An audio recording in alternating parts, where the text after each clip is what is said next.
Ukraine संकट के बीच NATO का क्या है बड़ा प्लान। नाटो ने नॉर्वे में किया सैन्य अभ्यास शुरू। रूस की सीमा के पास दिया जा रहा है सैनिकों को प्रशिक्षण।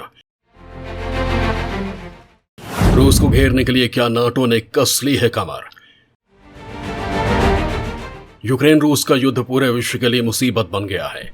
रूस पर लगातार प्रतिबंध लगाने के बाद भी वो युद्ध रोकने को तैयार नहीं है।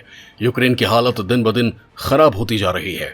यूक्रेन की हालत को देखते हुए और यूक्रेन के राष्ट्रपति की गुहार पर अमेरिका ने रूस को सबक सिखाने के लिए और कई कड़े प्रतिबंध भी लगाए हैं, लेकिन रूस पीछे हटने को तैयार नहीं है। ऐसे में अमेरिका ये सोचने पर मजबूर हो गया है कि रूस को कैसे रोका जाए। वो सीधे तौर पर रूस से भिड़ना नहीं चाहता है, वहीं उसके कड़े प्रतिबंध भी रूस को रोक नहीं पा रहे हैं, जिससे स्थिति और चिंताजनक बनती जा रही है। ऐसे में अब ये खबरें आ रही हैं कि नाटो की शक्तिशाली सेना का रूस की सीमा के पास नॉर्वे में सैन्य अभ्यास शुरू किया गया है। माना जा रहा है कि नाटो यूक्रेन में कहर बरपा रही रूसी सेना को उत्तरी यूरोप के मोर्चे पर सख्त संदेश देने की तैयारी कर रही है।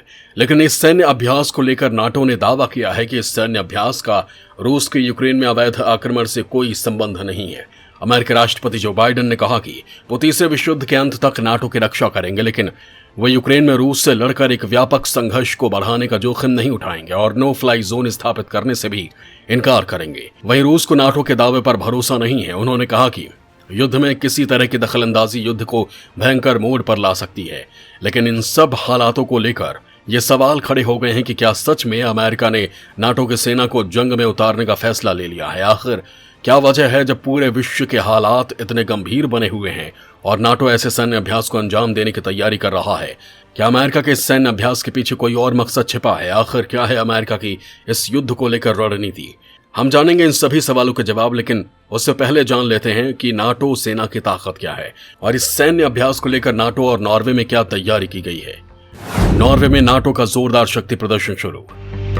30,000 सैनिक, 50 जंगी जहाज और 200 फाइटर जेट ले रहे हैं हिस्सा। 1 महीने तक चलेगा ये सैन्य अभ्यास। नाटो का दावा, सैन्य अभ्यास का युद्ध से नहीं है संबंध। दोस्तों, ये हम आपको बता दें कि नाटो की फोर्स दुनिया की सबसे ताकतवर फोर्स होगी, जो किसी भी खतरे का सामना करने में सक्षम होगी। एनआरएफ जमीनी, हवाई और नौसैनिक यूनिटों की अंतर्राष्ट्रीय फोर्स है, जिसे कम समय में बड़ी घटनाओं के जवाब देने के लिए बनाया गया है। इसमें शामिल सैनिक को हर तरीके से ट्रेन किया जाता है। ये इतने कुशल होते हैं कि पूरी दुनिया के देशों के सैनिकों में मिलना नामुमकिन होता है। इस फोर्स का इस्तेमाल सीमा पर नहीं बल्कि एजुकेशन और ट्रेनिंग के अलावा मिलिट्री एक्सरसाइज, आपदाओं के दौरान राहत अभियान में भी किया जाता है। इस सेना की पूरी कमान सुप्रीम अलाइड कमांडर यूरोप के पास होती है।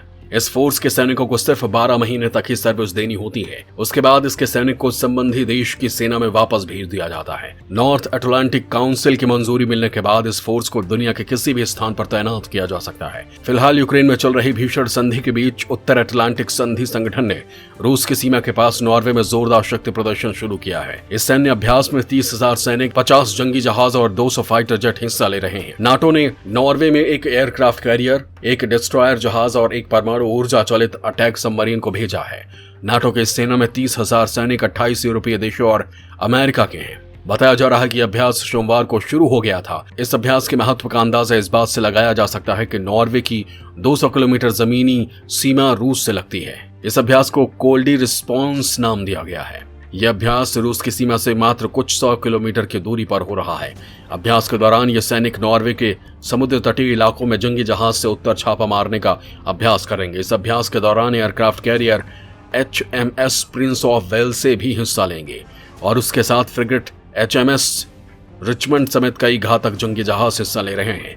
सूत्रों के मुताबिक इस अभ्यास का उद्देश्य ये दिखाना है कि कैसे एक एकीकृत बहुपक्षीय सेना नॉर्वे और यूरोप के उत्तरी तट को आधुनिक दुश्मन से रक्षा करेगी।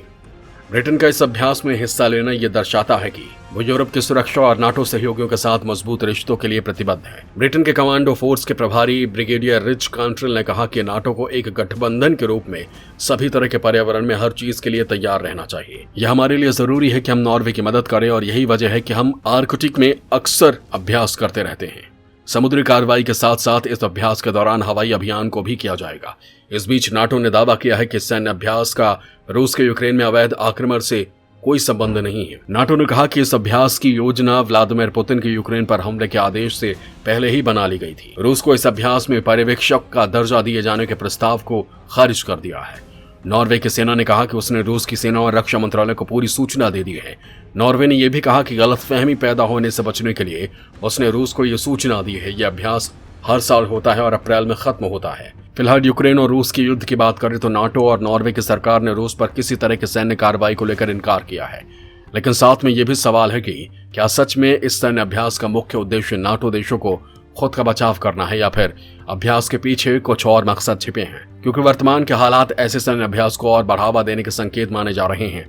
जब से यूक्रेन और रूस के बीच युद्ध छिड़ा है तब से पूरी दुनिया की नजर इन देशों पर आकर टिक गई है। पूरे विश्व को लगता था कि यूक्रेन रूस का सामना नहीं कर पाएगा, लेकिन सभी की सोच को मात देते हुए यूक्रेन 20 दिनों से रूस का सामना कर रहा है। हालांकि यूक्रेन की हालत काफी खराब हो गई है, लेकिन वो सीमा पर रूस के बराबर टक्कर दे रहा है। यही यूक्रेन की मदद के लिए रूस को कमजोर करने के लिए अमेरिका ने पश्चिमी देशों से मिलकर कई कड़े प्रतिबंध लगा दिए, जिससे रूस काफी बौखला गया है और इसी गुस्से के चलते वो लगातार यूक्रेन पर हमला किया जा रहा है और रुकने को तैयार नहीं है। वहीं दूसरी तरफ अमेरिका भी रूस की मनमानी को बढ़ता देखकर उसे सबक सिखाने का मन बना चुका है। कड़े प्रतिबंध लगाने के बाद भी रूस रुक नहीं रहा है। ऐसे में अमेरिका हर वो हथियार आजमाएगा जिससे रूस की मनमानी रोकी जा सके। बात भारत के पहलू की करे तो भारत इन मामलों में अभी तटस्थ रूप अपनाए हुए है।